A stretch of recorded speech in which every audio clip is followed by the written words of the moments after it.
है सदा सेव्या सदा सेव्या श्रीमद् भागवती कथा। ये हुआ कि श्रीमद् भागवत सर्व समाज के लिए सभी स्थानों में सब ऋतुओं में सदा सेवन करने योग्य है। सनत कुमारों ने इसलिए निवेदन किया कि सदा सेव्या श्रीमद् भागवती कथा। यह कथा सदा सेव्या। वैसे तो श्रीमद् भागवत के महात्म्य में विधि कथन है, भागवत के सेवन की विधि बताया गया है और उसमें कुछ मास इसके सेवन के लिए श्रेष्ठ बताया गया। वो तो सीधी बात है ना। आम का रस अमुक ऋतु में सेव्य है, उसी में उपलब्ध होता। बैंगन वैसे ठंडी की ऋतु में ही सेव्य है, ज्यादा अच्छा, उसी ऋतु में अच्छे वाले बैंगन मिलते हैं। लेकिन अब तो स्थिति ऐसी हो गई कि 12 महीने बैंगन उपलब्ध है, खा तो कभी भी सकते हो। बाजरा उपलब्ध ही है, लेकिन कई लोगों को गर्मियों में वो गर्म पड़ता है तो गर्मियों में बाजरा नहीं खाते। हम लोग सौराष्ट्र वाले 12 महीने बाजरा खा सकते हैं, हमको कुछ गर्म नहीं पड़ता। इस बैसाख के महीने में भी हम बाजरे की रोटी खाते हैं और वो सबसे ज्यादा, गेहूं की रोटी से भी ज्यादा बाजरे की रोटी हमारे शरीर को अनुकूल आती है, क्योंकि वही खा करके हम बड़े हुए। राजस्थान में भी बाजरा। तो वैसे तो 12 महीना उपलब्ध है। अमुक ऋतु में अमुक सब्जी, अमुक ऋतु में अमुक फल खाए जाए तो वो विशेष लाभप्रद स्वास्थ्यप्रद माना जाता है। वैसे खट्टे फल जो है वो दिन में खाना चाहिए, ऐसा कहते हैं समझदार लोग। रात्रि में आप चीकू है, केला है, ऐसे फल खाएं, रात्रि में खट्टे फल ना खाएं। लेकिन रात्रि में भी उपलब्ध तो है ही है, यदि खाना चाहो खा सकते हो, लेकिन खट्टे फल दिन में खाएं, रात्रि में मीठे फल खाएं। तो वैसे तो भागवत के सेवन की विधि है, लेकिन उसमें भी बताया गया है कि अमुक दिन ही कथा श्रवण करना चाहिए और अमुक मास में ही श्रवण करना चाहिए। ऐसा कोई विशेष नियम, विशेष आग्रह नहीं है। आप 12 महीना इसका सेवन कर सकते हो। कथा सदा सेव्या, रिपीटेडली ये कहा है, सदा सेव्या सदा सेव्या श्रीमद् भागवती कथा। तो ऐसी यह कथा है। तो वैसे मई का महीना, लेकिन हमारे लिए महत्वपूर्ण इसलिए है कि ये पवित्र पुरुषोत्तम मास है, अधिक मास है, और अधिक मास में किया हुआ कोई भी सत्कर्म अधिक फल देने वाला बताया गया है। अधिकस्य अधिकम फलम।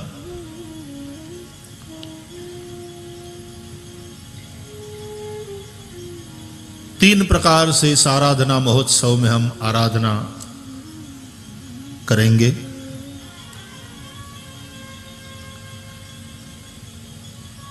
एक आराधना होमात्मक है, यज्ञ चल रहा है, यज्ञ के यजमान निश्चित हुए हैं, यज्ञ के आचार्य और यज्ञ के सभी विप्र, उनका वर्ण हो गया है, और विष्णु याग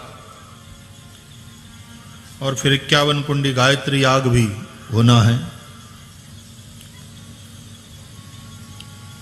दूसरी बात, यहां पाठ भी हो रहा है। पाठ में नियुक्त सभी ब्राह्मण देवता श्रीमद् भागवत का पारायण करेंगे, संपूर्ण श्रीमद् भागवत का निष्ठा के साथ पाठ करेंगे।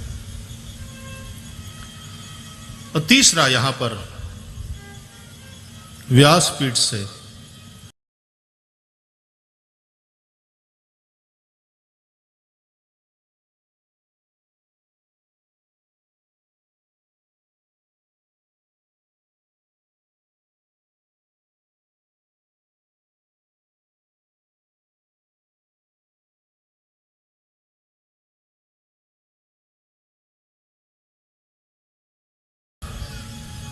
तो श्रोताओं के कर्ण द्वार के द्वारा भागवत भगवान श्रोताओं के हृदय में पधारते हैं। ये भी खुराक है। जैसे कथा पूरी हो जाएगी, विराम लेगी प्रत्येक दिवस, तो फिर मध्याह्न समय में आप सबके लोगों के लिए भंडारा प्रसाद भी आयोजित किया गया है।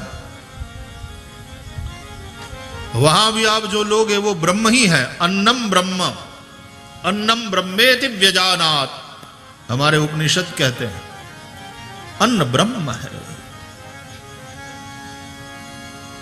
भोजन करोगे तो अन्न ब्रह्म को आप अपने भीतर ले रहे हो।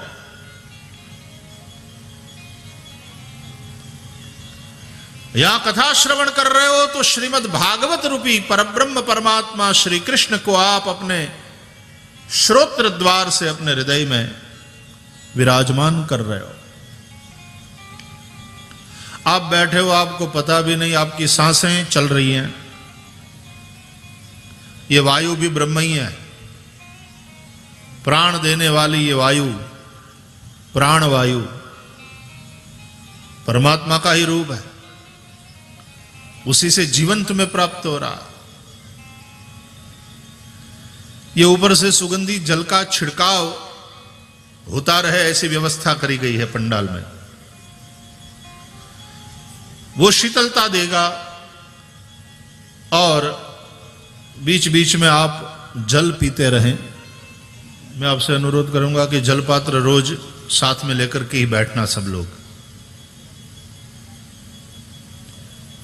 बीच बीच में जब प्यास लगे जल पीते रहना। इसमें ऐसी कोई कड़ाई वाला नियम नहीं है। और इस गर्मी में शरीर को समय समय पर जल चाहिए, पानी चाहिए, पीते रहना। प्लेन वाटर ले आओ तो भी ठीक, शरबत लेकर आना चाहो तो शरबत भी लेकर आ सकते। और चालू कथा में पीना बिंदास, छूट है आपको। यहां से हम व्यासपीठ से छूट दे रहे हैं। चालू कथा में शरबत पीना, और बाजुआ यदि बगल वाला मांगे तो उसको भी थोड़ा देना।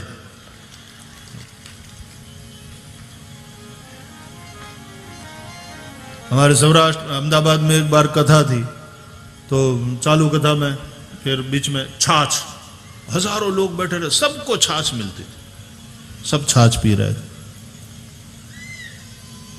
या वरियाली का शरबत, सौंफ का शरबत पी। देह राखे धर्म है,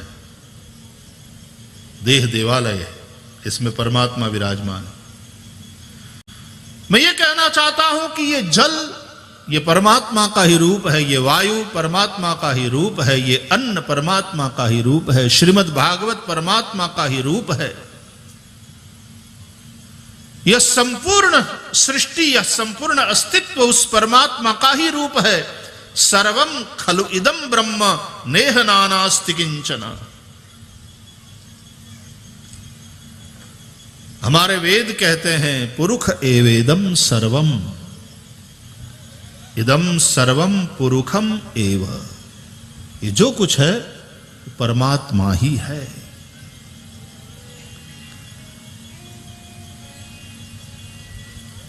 हमारे चारों वेद के जो 4 महावाक्य है, प्रज्ञानम ब्रह्म, तत्वमसि,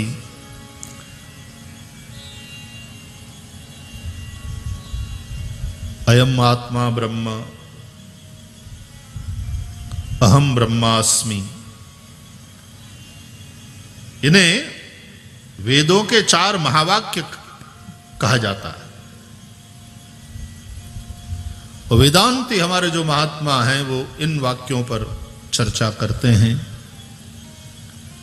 और श्रीमद् भागवत उसी वेदांत के ज्ञान को आपको बहुत सरलता पूर्वक और सुगमता पूर्वक समझाने में कामयाब होता है।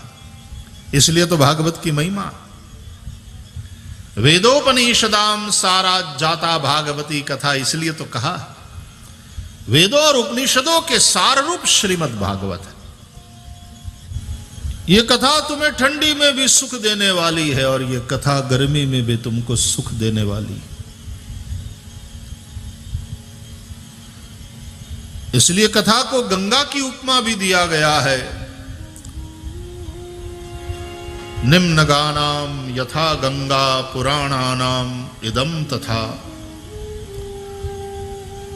पूछे रघुपति कथा प्रसंगा सकल लोक जग पावनी गंगा। कथा को गंगा भी कहा गया है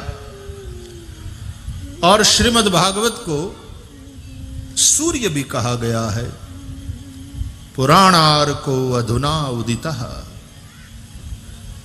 यह पुराणार्क, अर्क माने सूर्य, यह पुराण सूर्य है। तो शीतलता भी प्रदान करने वाली ये कथा है। जब आपको उष्मा की आवश्यकता हो तो यही भागवत आपको उष्मा प्रदान करने वाला है। यदि कोई पूछे कि फिर भागवत है क्या, यह गर्म है कि ठंडा है, बोले प्रेम और परमात्मा ये दोनों विरुद्ध धर्माश्रयी है। प्रेम में और परमात्मा में सब प्रकार के विरुद्ध धर्म एक साथ रहते हैं। प्रेम अगन भी है, एक तपन है, और प्रेम परम शीतल भी है। परमात्मा को भी अणो रणीयान महतो महीयान कहते हैं हम। ये अणु से भी सूक्ष्म है और महान से भी महान है, बड़े से बड़ा और सूक्ष्माति सूक्ष्म।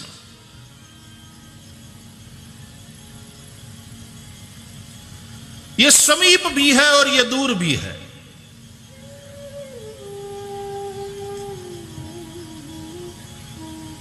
सब प्रकार के विरुद्ध धर्म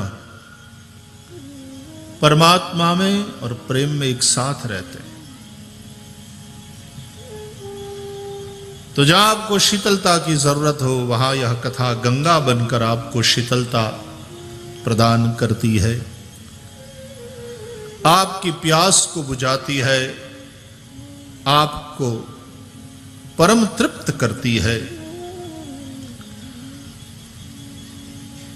और जहां बहुत ठंडी हो, आपको उष्मा की जरूरत हो, तो वहां यह कथा पुराण सूर्य के रूप में आपको प्रकाश प्रदान करती है, आपको उष्मा प्रदान करती है।